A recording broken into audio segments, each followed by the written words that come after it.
So hey hello everyone and I welcome you all to N academy. आज इस class में हम discuss करेंगे current affairs based on CUET previous year questions.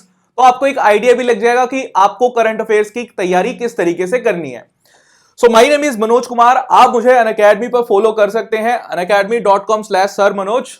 मेरे काफी student national ही नहीं अब तो इंटरनेशनल यूनिवर्सिटीज में भी पढ़ रहे हैं और कुछ पास आउट हो चुके हैं। सो आप मुझे जरूर फॉलो करिए, आपकी करियर गाइडेंस भी हो जाएगी। अब आगे आते हैं। देखिए ये क्वेश्चन मैंने सीयूईटी के 2022 के एग्जाम से लिया है। तो क्वेश्चन बड़ा अच्छा था। पूछा है recently which of the following has received the best film award. आपसे पूछा जा रहा है बेस्ट फिल्म अवार्ड किस पे मिला है। दादा साहेब फाल्के जो इंटरनेशनल फिल्म फेस्टिवल हुआ था 2022 में। सो क्या है इसका आंसर? काफी क्लोज क्वेश्चन है ये। देखिए इसका जो करेक्ट आंसर हमारे पास है वो है शेरशाह।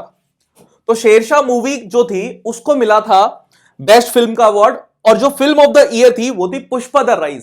तो काफी क्लोज है और जिन लोगों ने ये दोनों मूवी देखी होगी उनके लिए काफी टफ क्वेश्चन रहा था ये एग्जाम में। तो इस क्वेश्चन से आप ये समझ पाए हैं कि जब ये दादा साहेब अवार्ड्स की लिस्ट आएगी 2023 की, जब आपको एग्जाम देना होगा तो उसको जरूर पढ़ के जाना है, ठीक है। तो ये चीज आप अपने ध्यान में रखना। इसके अलावा वर्ल्ड कप से एक खबर आ रही है कि T20 का 8वां विश्व कप जो अभी 2022 में हुआ उसको इंग्लैंड ने जीत लिया है पाकिस्तान को हरा के। और ये जो वर्ल्ड कप था, ये वर्ल्ड कप हुआ था ऑस्ट्रेलिया में। देखिए छोटे छोटे क्वेश्चंस कई बार पूछे जाते हैं। आपसे पूछ सकता है कि वर्ल्ड कप 2 टाइम्स किसने जीता हुआ है। अभी इंग्लैंड और वेस्ट इंडीज ही ऐसी 2 टीमें हैं जिन्होंने वर्ल्ड कप 2 टाइम जीता हुआ है। इसके अलावा आपसे पूछ सकते हैं कि 2022 का वर्ल्ड कप कहां हुआ था, ठीक है। तो 2022 का वर्ल्ड कप ऑस्ट्रेलिया में हुआ था। अब जो नेक्स्ट वर्ल्ड कप होगा वो कहां होगा। तो ये छोटी छोटी बारीकी सी जो बातें हैं वो करंट अफेयर्स में आपको याद रखनी है। इसके बाद नेक्स्ट इंफॉर्मेशन ये है कि 15th एशियन एयरगन चैंपियनशिप, ये चैंपियनशिप चल रही है साउथ कोरिया में और इसमें इंडिया की परफॉर्मेंस काफी अच्छी है।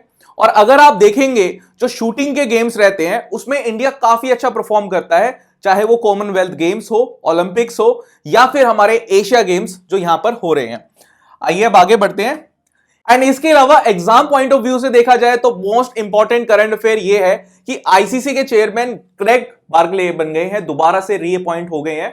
देखिए बहुत बारी आपसे चेयरमैन्स वगैरह का पूछा जाता है। लास्ट ईयर भी जो सीयूईटी का एग्जाम हुआ था उसमें एसबीआई, आईसीआईसीआई, आरबीआई इन सबके चेयरमैन्स के बारे में पूछा गया था। तो आईसीसी के चेयरमैन अभी दोबारा से रीइलेक्ट हुए हैं तो इसके बारे में भी क्वेश्चन आने के चांसेस हैं। तो क्रेग बार्कले है, जिसने पहले याद कर रखा हो पुरानी बुक्स हो तो कोई भी फर्क हमें पड़ेगा नहीं, इसको याद रखना है। इसके अलावा एक चीज आपको और याद रखनी है कि आईसीसी का जो हेडक्वार्टर है वो होता है दुबई में, ठीक है। सो ये भी एक इंपॉर्टेंट न्यूज आपके लिए। इसके बाद जो मोस्ट इंपॉर्टेंट करंट अफेयर हमारे सामने आता है वो ये है कि इंडिया का फर्स्ट एमएमएलपी प्रोजेक्ट यानी मल्टी मॉडल लॉजिस्टिक पार्क बनने वाला है नियर चेन्नई तमिलनाडु, जिसको रिलायंस कंपनी क्या करेगी, बनाएगी। ये जो प्रोजेक्ट बनेगा ये प्रोजेक्ट बनेगा हमारा DBFOT मॉडल में, यानी कि पहले ये डिजाइन होगा, उसके बाद बिल्ड होगा, फाइनेंस किया जाएगा और ऑपरेट किया जाएगा रिलायंस द्वारा और इसके बाद ये ट्रांसफर कर दिया जाएगा गवर्नमेंट को।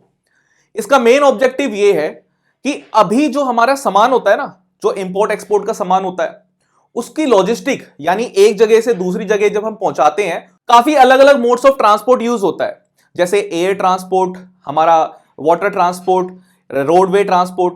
तो अब इस मॉडल से क्या फायदा होगा कि हम इसको सेंट्रलाइज कर देंगे, जिसकी वजह से सेंट्रलाइज फ्राइट कंसोलिडेशन होने की वजह से हमारा जो जीडीपी में खर्चा आता है 14% ये लॉजिस्टिक की मूवमेंट में, ये थोड़ा सा डिक्रीज होकर 10% आ जाएगा, यानी कंपनीज के प्रॉफिट्स इंक्रीज हो सकते हैं, ठीक है। तो बहुत बड़ा एक चेंज है ये, इसको आपको जरूर ध्यान रखना है। And as I always said that winners and losers have same goal. देखिए गोल बनाना इंपॉर्टेंट नहीं है कि आपको सीयूईटी एग्जाम क्रैक करना है, बट इसके साथ साथ आपको एक प्रोसेस भी फॉलो करना है ताकि आप सीयूईटी का एग्जाम क्रैक कर पाए फर्स्ट टाइम में ही और अच्छा कॉलेज आप अपनी मन पसंदीदा कॉलेज ले पाए। इसके लिए आपको क्या करना है, देखिए ज्यादा चीजें ट्राई नहीं करनी, अपने रिसोर्सेज को लिमिट रखना है, लिमिटेड सिलेबस पढ़ना है, जो एग्जाम ओरिएंटेड है वही चीज पढ़नी है, रिटर्न फॉर्मेट में पढ़ना है यानी लिख लिख के आपको चीजें याद करनी है, क्योंकि एग्जाम में जब आप लिखेंगे नहीं तो आपका दिमाग चलेगा नहीं, ठीक है। इसकी पूरी तैयारी आपकी सीयूईटी अगर करनी है तो आप ज्वाइन कर सकते हैं Unacademy and you can use code MS25। And जाते जाते मैं आपको यह भी कहना चाहूंगा कि अगर ये इंफॉर्मेशन आपको अच्छी लगी सो लाइक करके जरूर जाना और चैनल को सब्सक्राइब जरूर कर देना और अपने फ्रेंड्स के साथ भी शेयर कर देना, बिकॉज कॉलेज में अगर अकेले जाएंगे तो अकेले ही रह जाएंगे। अपने दोस्तों के साथ जाइए, ग्रुप वही बना के जाइए, ठीक है। सो सब्सक्राइब कर दो चैनल को, डाउनलोड कर लेना पीडीएफ। अभी मिलते हैं फिर लाइव क्लास में, बाय बाय।